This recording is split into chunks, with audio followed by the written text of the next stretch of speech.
Gobierno de Mexicali, uniendo esfuerzos. Lindero Norte. Periodismo sin fronteras.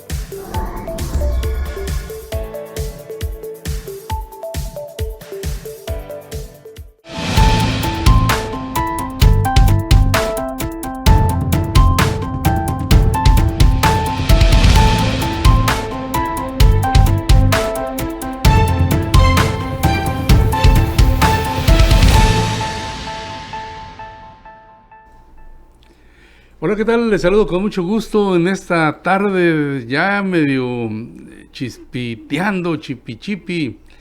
Es miércoles y hoy estamos con el Rudy García, Rodolfo García. ¿Cómo estás? Mi Toño, muy bien, muy a gusto. Bueno, acostumbrado a esta ciudad de clima tan raro, no raro, sino tan raro, pero pues ahora mi vida aquí, así que ya no hay problema. Ya me acabas de dar una explicación en términos de el uso del tiempo en las áreas desérticas. Y ahorita estamos platicando ahí sobre la estética del desierto y la verdad, híjole, es mucho que hablar, sobre todo, Rudy, con esto que nos ha tocado.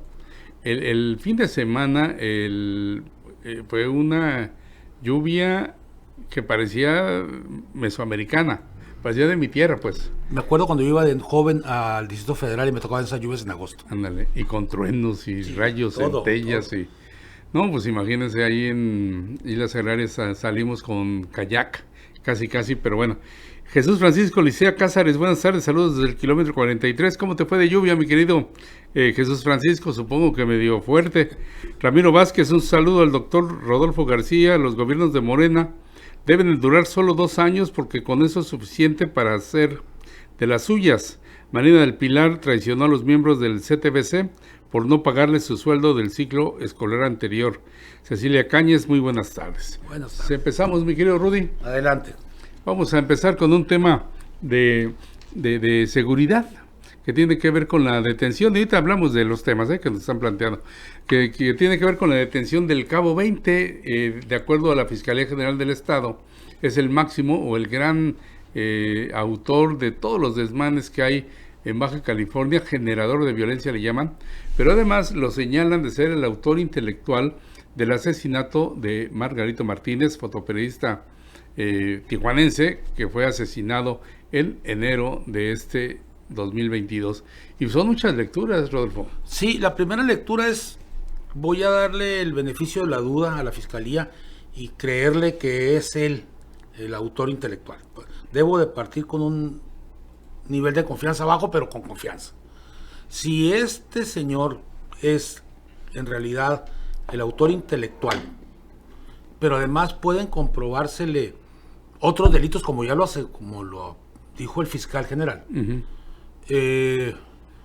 Este gobierno parece ser que le encontró ya el inicio a poder detener a estos infractores y delincuentes. Sin embargo, yo he visto cómo a la Fiscalía se le caen los casos, Toño. He visto cómo hay gente, recuerdo uno con mucha facilidad a un grupo de delincuentes que detuvieron la policía municipal en una taquería hace meses. Aquí, Calzada Cetis. Y la novena. Y la novena. Y que resulta llegan allá y los tienen con armas, con todo. Y un juez dice, no, van libres. Entonces, eso es la parte que me preocupa. Si es el señor que caiga la ley completa, pero que sea él. Que sea él, porque si no vas a dejar al verdadero delincuente por fuera y va a seguir haciendo de las suyas. Mira, hay un dato que hoy da en la conferencia de prensa, que bueno, tenemos imágenes. Paul es nuestro productor, estamos en Casa Créala, que es nuestra anfitriona, nuestra productora en el caso del Lindero Norte. Vamos a escuchar, si nos permite, qué es lo que dijo el fiscal hoy sobre la detención del Cabo 20. E identificación del sujeto conocido con el alias del Cabo 20, al cual nuestras instituciones de inteligencia lo identifican como uno de los principales, mejor dicho, el principal generador de violencia en Baja California, el principal generador de delitos como el homicidio, privaciones de la libertad, desaparición de personas y demás delitos que tienen todo que ver con la percepción de seguridad que se tiene en torno a los acontecimientos criminógenos en la ciudad de Tijuana y en otros municipios de esta entidad y en otras. De manera que el día de hoy se desarrolló una operación que todavía sigue su curso en este momento, en la cual se definirá la legal detención de este sujeto y otros que forman parte de sus colaboradores, de su grupo criminal. Un gran éxito sin duda para las instituciones del Estado mexicano, un gran éxito sin duda para las instituciones de inteligencia de las áreas que conforman la Fiscalía, la Agencia Estatal de Investigación, la Sedena, la Marina, el Centro Nacional de Inteligencia y pues bueno, con el apoyo por supuesto de la colaboración de la Fiscalía de Nuevo León. Y sí, en efecto, se le tiene bajo investigación por la presunta participación en la autoría intelectual, en este caso del asesinato del fotoperiodista Margarito Martínez Esquivel.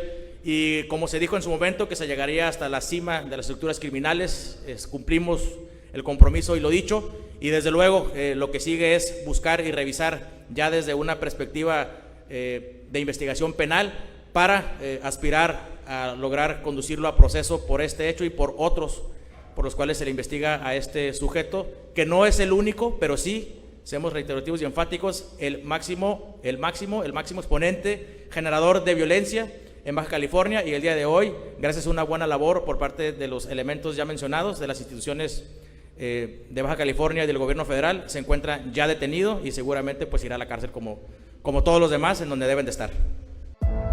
Bueno, ahí lo que plantea Ricardo Iván Carpio me llama la atención por dos cosas. Una, dicen, quedamos, el compromiso es ir hasta la cima. Bueno, el Cabo 20 es el líder de algún cártel de la droga en México, no. Es el líder local de uno de los cárteles de la droga, del crimen organizado. No es Caro Quintero, pues, ni no es el Chapo, general.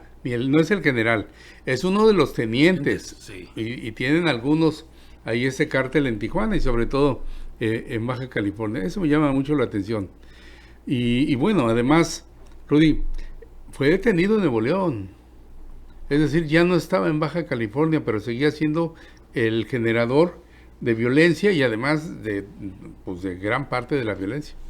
Sí, el asunto me gusta como lo planteas, porque efectivamente él no es la cabeza de un grupo criminal, no lo es un brazo de él. Cuando dices llegas a la cima es la cabeza, y él no es la cabeza de este grupo criminal. Puede ser el embajador, representante, administrador, lo que tú quieras, pero no es el dueño. ¿Qué estoy diciendo? No es el cerebro de uno de los cárteles, es un ejecutor de uno de los cárteles. Sí, hablar de eso es muy aventurado, pero bueno, finalmente va en colación a lo que planteabas, de cómo se les ha ido cayendo los casos, Rudy. Así es. Eso es muy triste. Y mira, ¿qué dice él habla sobre cuál es el motivo por el que Cabo 20 ordenó el asesinato de Margarito? Y dice que porque trascendió, lo cual era falso, él mismo dice Iván Carpio, que Margarito alimentaba y coordinaba una red social donde señalaban los nombres, incluso fotos de él y de la familia, y que se molestó mucho y que por lo tanto ordenó la muerte de Margarito. Pero hay que recordar que Margarito Martínez vivía en la misma delegación, en la Sánchez Taboada. Así es. Y que ese señalamiento que se hizo sobre una supuesta coordinación, una red social, un portal de Facebook que supuestamente alimentaba a Margarito, era falso, y lo hizo un ex policía que se enfrentó con Margarito una semana antes de su muerte, y además se dice en términos coloquiales, él lo puso. Estaríamos esperando entonces si la fiscalía también llama al orden a este hombre que puso a Margarito, porque bueno, finalmente con sus señalamientos es como lo asesinan, por una parte, y por otra, lo que estamos viendo son suposiciones del por qué mandaron matar a Margarito. El asunto es esperar las declaraciones del sujeto este. 2, fíjate cómo es la colonia Sánchez Taboada, y lo hemos dicho muchas veces ya. Si tienes focalizada el área de alto nivel delincuencial, ¿por qué no enfocas muy buena parte de la fuerza para contenerla? Porque tú ves los asesinatos y son Sánchez Taboada o cerquita de ahí o a un lado. O sea, ahí hay un nido que estos cuerpos de inteligencia, que yo creo que el cuerpo de inteligencia más importante es el de la Sedena y el de Marina, cuando menos el más formal y el que menos filtraciones puede tener. Ya están ahí. Entonces, Toño, ¿cómo es posible que siga habiendo asesinatos y sean también de ahí y no haya la manera en que se detenga al resto del grupo criminal? Sí, además ha cambiado mucho el rostro y la fisonomía de Tijuana. ¿Por qué? Porque hay más de 17 grupos, células del crimen organizado en Tijuana, pero sobre todo están balcanizadas, pero además de que están balcanizadas, están sentadas ahí en la Sánchez Taboada. Ahí vemos trata de personas, vemos tráfico de indocumentados, vemos obviamente narcotráfico, narcomenudeo, secuestro. Cobro de piso. Y entonces dices, bueno, entonces si ya lo tienen tan escaneado todo el panorama, pues entonces esperemos que ya vengan las de veras, ¿no? Pues sí, porque sí puede hacer un buen cerco policíaco en el sentido del control. Y es donde yo no estoy de acuerdo en muchas de las políticas a nivel federal.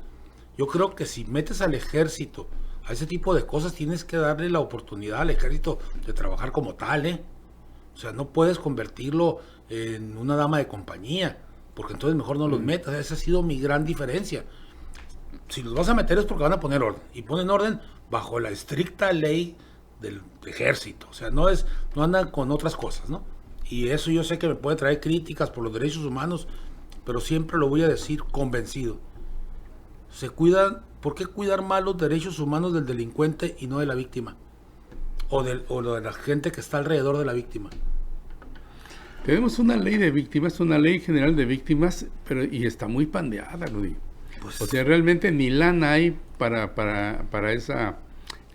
las instancias, las coordinaciones de apoyo a las víctimas. Así es. Pero para el otro sí. O sea, andan cuidando desde que le lean sus derechos, no se vaya a golpear a subir la patrulla, no le vayas a apretar mucho las esposas. Y para el que mató al asesinado, y para la familia, o en este caso, y la familia del fotoperiodista. Sí, hijos menores, su propia madre ya compañera periodista. Bueno, ahí está, y esperemos que lleguen a buen puerto, pero sí creo que es importante que pues dé una ya a la fiscalía, ¿no? Yo espero que, insisto, que le voy a tener poquita confianza y que no se les vaya a salir de las manos porque les faltó una coma en el documento o porque no le dijeron, señor, pase usted, no sé, porque ha habido cada situación, como acabo de poner el ejemplo, y esto suena a corrupción, Toño, no puede ser otra, no puede haber tanta novatez en la policía o en el poder judicial o en la fiscalía, no puede haberlo. Sí. Oye, Rudy, bueno, ahí está ese tema y pasemos al segundo, que tiene que ver con la denuncia que hace Francisco Javier Tenorio, representante de Morena ante el Instituto Nacional Electoral en Baja California y ante el Instituto Estatal Electoral de Baja California. Es una denuncia que presenta por difamación y denostación, y se basa en el reglamento y en el estatuto de Morena. Entonces está pidiendo que se castigue, y ese castigo va en dos sentidos: o le quitan la afiliación o le imponen un castigo ejemplar. Cualquiera de los casos, yo me pregunto, ¿qué es un castigo ejemplar? ¿Hay que darles unos azotes en la calle? No, es que cuando me hablo de un castigo ejemplar depende qué quieres decir para ponerlo como ejemplo. 2, lo dije fuera del aire. Toño, fíjate cómo a partir de la llegada de López Obrador, de ambos lados, de ambos bandos, porque ya está clarito que esta es una fractura. Es la última visita el viernes. El viernes. A partir de ahí, tanto los defensores del grupo de Marina del Pilar, como los defensores a ultranza de Bonilla, bajaron el nivel que tenía de agresividad, porque había una agresividad, yo los escucho a todos, y había un nivel de agresividad y de desprecio de uno al otro, y eso bajó. 2, que el problema está en el estatuto de Morena. Entonces, tú me lo leías hace rato, y la verdad es que ni en los tiempos de la escuela secundaria en la que yo iba, donde te prohibían todo, es el estatuto de Morena, porque entonces no te permite la divergencia, no te permite el debate, no te permite el enfrentamiento, la confrontación de las ideas, no te permite la construcción alternativa de proyectos, no te los permite, porque entonces yo no puedo hablar mal de alguien. ¿Qué es hablar mal de alguien? Sí, es muy subjetivo en ese sentido. Por supuesto que es subjetivo. El estatuto plantea en 2 de sus artículos que pues están obligados no criticar, no denostar a los protagonistas del verdadero cambio. ¿Quiénes son los protagonistas del verdadero cambio? Y entonces deben ser los afiliados de Morena. Yo supongo que son los militantes de Morena. Cuando los llevas a 8,000 juntos un día, ¿son los verdaderos militantes de Morena? Esos 8,000 eran los prospectos porque se afiliaron, ¿no? Pero bueno, es lo que dice el estatuto y el reglamento. Y dice que además estás obligado a defenderlos públicamente en medios de comunicación a los protagonistas del verdadero cambio. ¿Ya se dieron cuenta que por eso no soy de Morena? No, porque es que no es posible eso. Tienes derecho a disentir de parte de otro militante de Morena. Tienes la obligación. Está el debate, ¿no? Tienes la obligación, más en un partido de vanguardia. Por eso se ha sostenido que Morena no es de izquierda. Porque esas posturas en la izquierda no se valen si lo que se está buscando es la democracia. Y cuando se hicieron, fueron muy criticadas. Entre el trotskismo y el estalinismo, ¿no? Hey. Pero a ver, recuérdanos esa frase de Trotsky. Mira, Trotsky decía con claridad, decía, camaradas, con el partido, con o sin razón.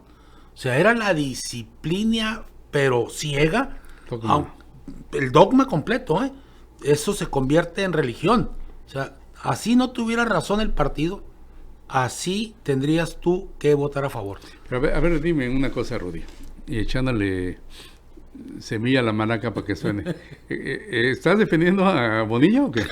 Por favor, cuando digo por favor, mi problema es... yo conozco tu posición. Pero me gustaría que la plantees. Debo decir nada más que si algo tengo que decir de Bonilla es que, y luego sí por primera vez, mi hija Katia, la cual tú conoces, trabajó durante 12 años en SIDUR y es la única empleada con doctorado en arquitectura que fue despedida por tener una filio o apoyo a Morena. Ahí se lo dijeron que eran puros priistas.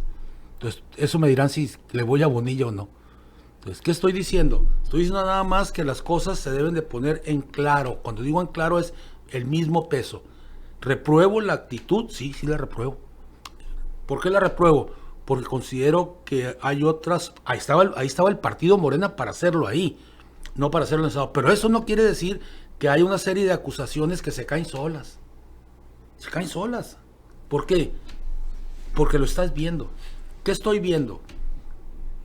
Que hay, por un lado, una exhibición de Bonilla en unos medios y luego están los medios de él defendiéndolo. O sea, hay una guerra entre medios, y no entre medios, sino entre personas que los escucho, y te pongo un ejemplo completo y te puedo decir hasta el nombre de donde lo leí. Dicen, se dice que esta ola de quema de carros fue pagado por Bonilla en un medio de comunicación. Tú dices, no puede ser. Muy irresponsable. Es un acto irresponsable. O me acuerdo de un sujeto de México que decía, una fuente de Palacio me dijo que López Obrador, dices tú, una fuente de Palacio. Sí, es una manera de eludir la responsabilidad de emitir una opinión. Así, a eso me refiero. Que debe ser la opinión, pues obviamente fundamentada, ¿no? Pues exactamente. Pero a ver, la doctora Katia García, sí, doctora en arquitectura, trabajaba en la Secretaría de Infraestructura y Desarrollo Urbano y Territorial, o algo así. Y entonces fue despedida por ser filomorenista. Así es. en un lugar en el gobierno del señor Jaime Bonilla que dijeron, aquí nuestro enjambre, nuestro punto de partida es tricolor. Así es, así de fácil, en cuanto entraron ellos. En vez de, y no digo que ensalzar, sino simplemente decir, oye, hay gente aquí que ha estado, que ella fue resistente al PAN, pues, y eso era público. Lo que pasa es que su grado académico y su experiencia y su trabajo le permitían mantenerse ahí. Entonces, ¿por qué? Bueno, pues una sencilla razón, porque la secretaria, pues no era de Morena. La señora no es de Morena, y no lo va a hacer nunca. No, por supuesto que no. Pero además, eso es muy triste porque, y los méritos, y la trayectoria, y el compromiso, deja la afinidad, que es importante, pero fue un desastre. Para mí el gobierno de Bonilla fue un desastre por situaciones de ese tipo, Rudy. Bueno, pues ahí está la prueba, te estoy dando un dato concreto, un momento concreto, y eso era. Entonces ustedes me pueden decir si estoy defendiendo a Bonilla o no. Claro que no, el asunto es que sí lo pongo en la justa medida de que hay una ruptura, hay un quiebre en Morena, que a quien va a perjudicar es a Morena, y me adelanto a decir por qué se da ese quiebre. Y si me concede vida y salud, lo voy a demostrar. Es por las candidaturas a la senaduría y a las diputaciones federales del 2024. Así es, no hay vuelta, ¿eh? O sea, lo que se está buscando es partirle el territorio a Morena. Y vamos a ver si el tiempo es el pleito por la senaduría de Ensenada o de Tijuana. El doctor Rodolfo García utiliza o ha utilizado, al menos en pláticas y abiertamente en términos de comentarios periodísticos, políticos y demás, una imagen, Rudy, de quién es el dueño de la franquicia. Así es. Se están peleando por la franquicia. Se están peleando por las ganancias de la franquicia. La franquicia ya está cedida a una de las partes. A la parte que la tenía está peleando cuando menos tener una parte de esa tienda. Que se la regresen tantito. Que se la regresen cuando menos una parte de la tienda de la franquicia. Pues miren, nada más qué barbaridad, pero bueno, realmente es algo que está ahí, y además lo importante de poder establecer esta comunicación es fundamentarlo y verlo. Y por supuesto que yo estoy de acuerdo con lo que dice Rodolfo García, y la verdad es muy lamentable, pero además fue muy cierto. A mí me tocó escuchar a Katia en el 19. ¿El 19? Cuando con broncas y hablaba de cómo la habían hecho a un lado, ¿no? Así eso es muy triste. Es triste y es claro lo que he sostenido. Aquí surge un Morena PRI y luego surge una fracción Morena PAN, que es la que le ha hecho daño a Morena como tal. Es el pleito. Yo he dicho que Baja California vivió el primer gobierno neoliberal de Morena con el señor Jaime Bonilla. Sí, claro, y parece ser que no... Viene el segundo. Viene el segundo, o cuando menos la manera en la que se está planteando la política pública va para allá. Ayer me tocó la oportunidad de saludar a un amigo, Javier Solórzano, periodista. Y ándale, el Javiercito. Y entonces me hablaba, me decía, Toño, ¿qué está pasando con la violencia? Entonces ya nos fuimos por ahí. Y le decía, es que realmente fueron los años del señor Francisco Vega de la Madrid, fueron políticas públicas fallidas totalmente. La abandono. Y las de Bonilla, mi tata para mi nana. Entonces me decía, no, pero es que, ¿cómo así?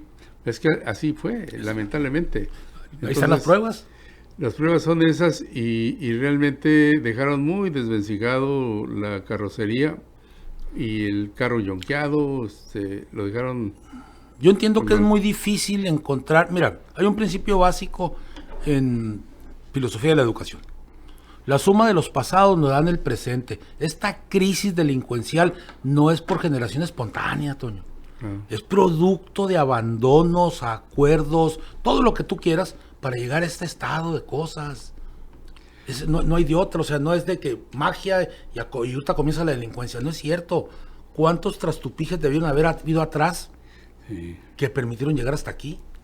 Y más coloquialmente, 2 errores no hacen un acierto, ¿no? No, hacen otro error. Sí, y más, ¿Más grande? Más grande, más hondo. Oye, a Ramiro Vázquez decía esta parte de que son suficientes 2 años para los gobiernos de Morena. ¿Qué opinas del comentario de Conozco a Ramiro, es Ah. un maestro crítico, Uh-huh. Que le interesa esto. Lo que sucede es que no llegamos aún a un partido de izquierda, o sea, no llegamos a un gobierno de izquierda y veo muy difícil que se llegue. ¿Por qué? Por la alta contaminación política que se tiene en Baja California.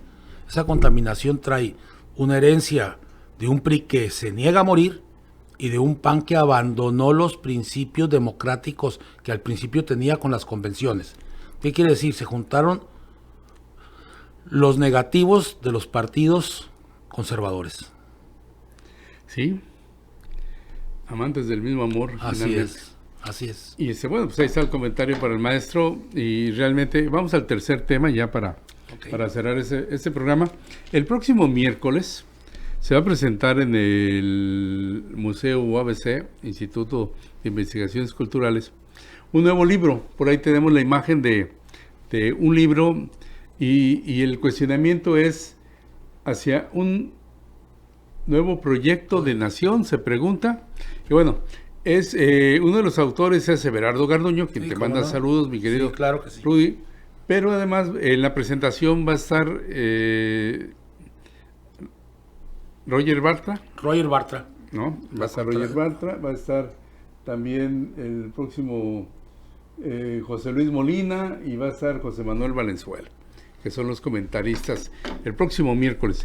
Y es una visión crítica hacia el modelo que plantea López Obrador, de ese nuevo modelo proyecto de nación. Es que ahí hay de chile, manteca y no sé de qué más. De dulce, de todo, ¿no? Los conozco cuando menos a 3. Sí. Cuando menos a 3. Bien, a Everardo lo conozco de los 80s y voy a evitar en términos ideológicos su origen porque todavía vive. Al doctor Molina lo conozco en la UPN. A Roger Bartra también lo conozco. Y entonces aquí va a ser interesante. Espero poder asistir. Y no es porque tenga muchos compromisos, sino que la edad me lo permita. Ir porque voy a encontrar afinidades y voy a encontrar disidencias con respecto a quienes van a hacer la presentación del libro. Pero se antoja, Rudy, que los científicos sociales, que los historiadores, los antropólogos, los educólogos, los pedagogos, los politólogos, los periodistas, pues inician una serie de planteamientos reales, no del hígado. Es que a eso voy, precisamente porque estoy totalmente de acuerdo contigo. Es el momento en que toda esta área de humanidades se inserte en el debate ideológico y teórico de lo que es un nuevo país o se pretende un nuevo país. Eso es lo más importante, que sean todos estos conglomerados intelectuales que de diferentes visiones puedan dar una explicación a favor o en contra, pero que hagan un análisis riguroso, científico. No cuestiones como he escuchado de que es que van a desaparecer las materias y tuve que ir a un programa de televisión y decirles, página 26, capítulo, párrafo 18, dice que no es cierto. O sea, no es posible entrar a debates cuando no hay rigor. Aquí sí hay rigor.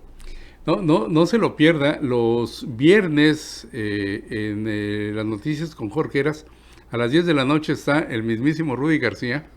Y ese comentario, híjole, yo lo disfruto mucho como amigo, como televidente, porque lo espero, pues diario veo obviamente a Jorge, a mi sobrino, pero los viernes es de agasajo porque nos sentamos ahí, la maestra Marcela Ríos, servidor, a escucharlo y verlo, porque además das con pelos y señales, Rudy. No me atrevería a hacerlo de otra manera y prefiero decir no sé. Por eso, o sea, eso es lo más atractivo. Lo más atractivo es eso, que lo que comentas lo fundamentas de una manera precisa, bien acompasada y a veces con humor. Que me cuesta mucho trabajo y tú lo sabes, que simpático, y lo he dicho muchas veces, no es más mi presentación en el posgrado, ¿no? No soy simpático, así que no estoy enojado, simplemente es mi voz. Miguel Ángel Velázquez González Miguel Ángel. dice, la franquicia de BC, AMLO visitó Baja California para calmar el pleito entre Marina Así y Bonilla para la postulación de candidatos a diputaciones y senado. Miguel Ángel, otro académico que conozco de la UEP y también interesado desde hace muchos años en esto, coincide con lo que yo estoy diciendo. O sea, sí, es un pleito por el control de las candidaturas. Sí, y además, bueno, yo creo que esa trascendencia, Rodolfo, de poder tener, bueno, pues obviamente la amistad, tú y yo es amistad desde muchos años, y coincidimos en muchos de los planteamientos que haces, ¿no? Y que dices, porque los fundamentas, y además uno agradece toda tu formación académica y también ideológica, también la agradecemos. Esa sin duda, que llegó un momento que pudimos estar en la misma acera, pero en diferentes... Perdóneme que me ríe en el programa, pero esas juventudes que vivimos, Antonio, y cientos de miles de estudiantes, donde después nos dimos cuenta que qué beneficioso era para la derecha que entre nosotros estuviéramos peleados ahora sí por miniedades. Las asambleas casi, ¿no? Y las íbamos para allá bueno, ya. Vamos a terminar y nada más déjenme agradecerle a Jesús Cervantes. Me hizo favor de invitarme hoy a suplirla en una clase que da de periodismo allá en Ciencias Humanas de la UABC. Tuve la oportunidad de regresar a un salón de clases, 2 horas, mi querido Rudy. Perfecto. Y usted, 40 alumnos de comunicación, 40 alumnos. Yo decía, tienen a una de las mejores periodistas que hay en Baja California. La tienen enfrente, léanla, búsquenla, chéquenla. Apréndanle. Y tuvimos la oportunidad de hacer ejercicio, hacer un cursito taller. Al inicio estaban medio rezagados, pero por fortuna ya entraron después en materia y creo que fue muy oportuno. Pero sí, a las 7 de la mañana me acordé cuando yo iba a la UNAM que entrábamos a esa hora.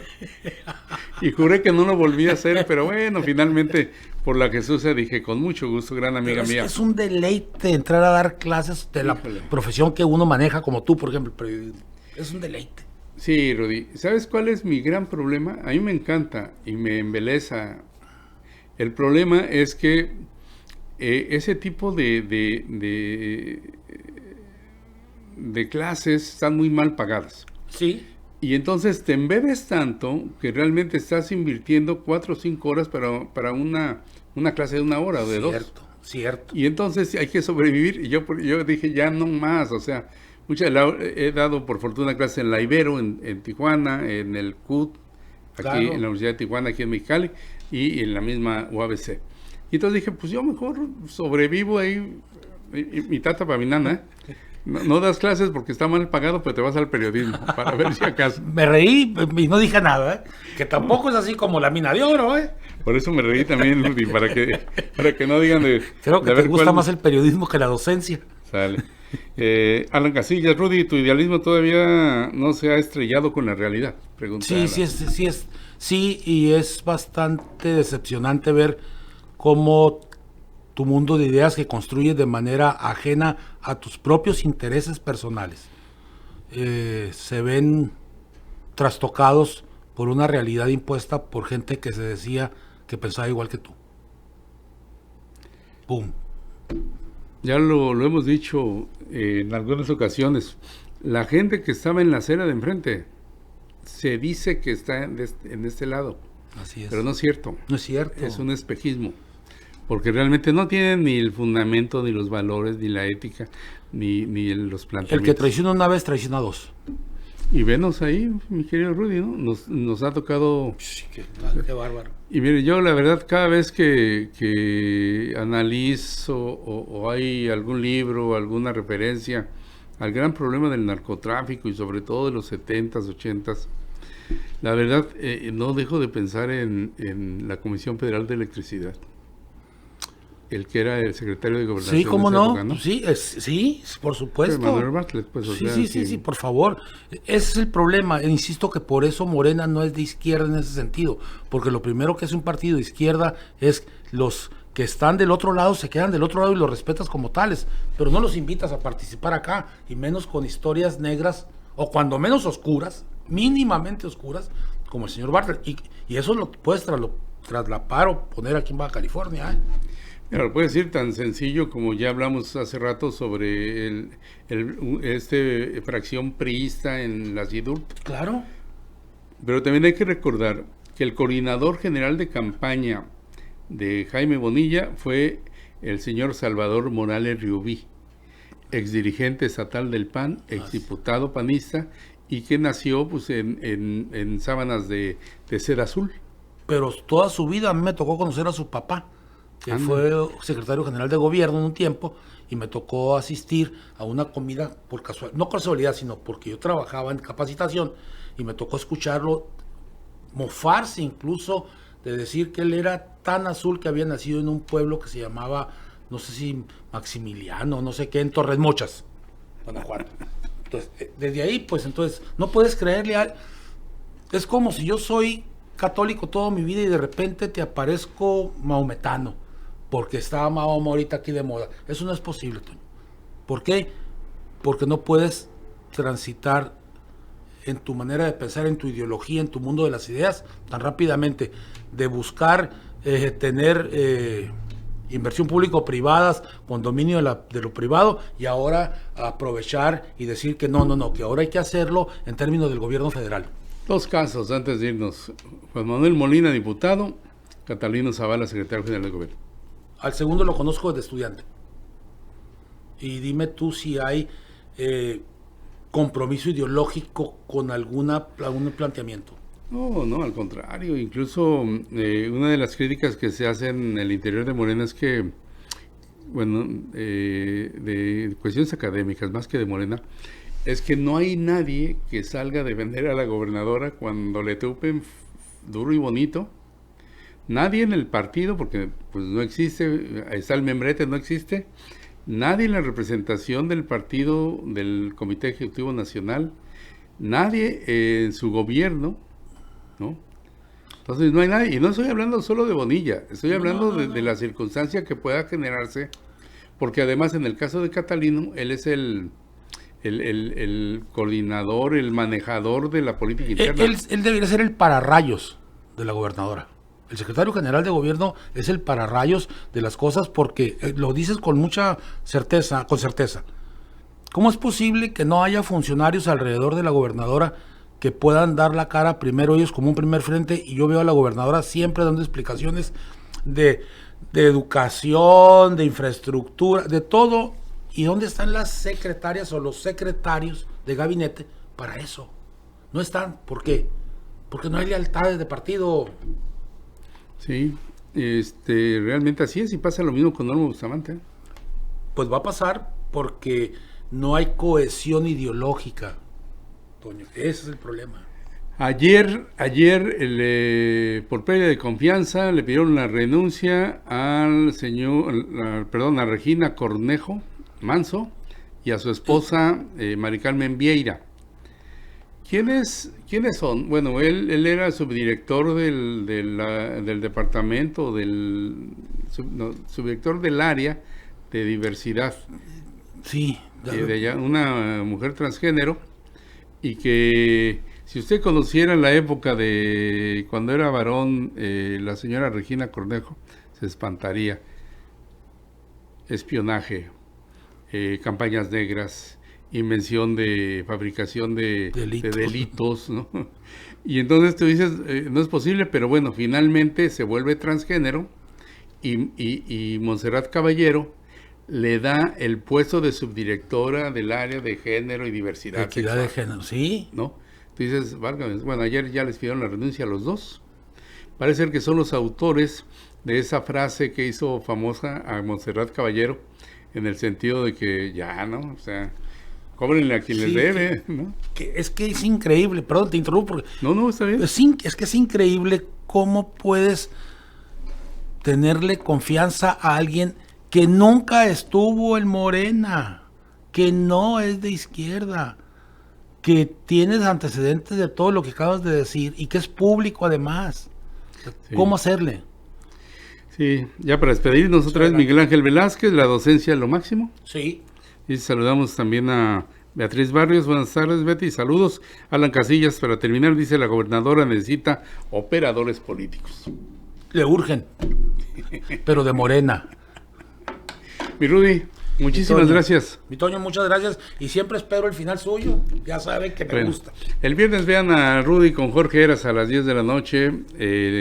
Jorge Heras, las noticias con Jorge Heras. Y nosotros nos vemos el próximo lunes con Jesús Cervantes, Jorge Heras y servidor. Y el miércoles, ya sabe, de cajón con Rodolfo García, el doctor Rudy entre los amigos. Y usted, como siempre, pórtese como quiera, pero cuídese.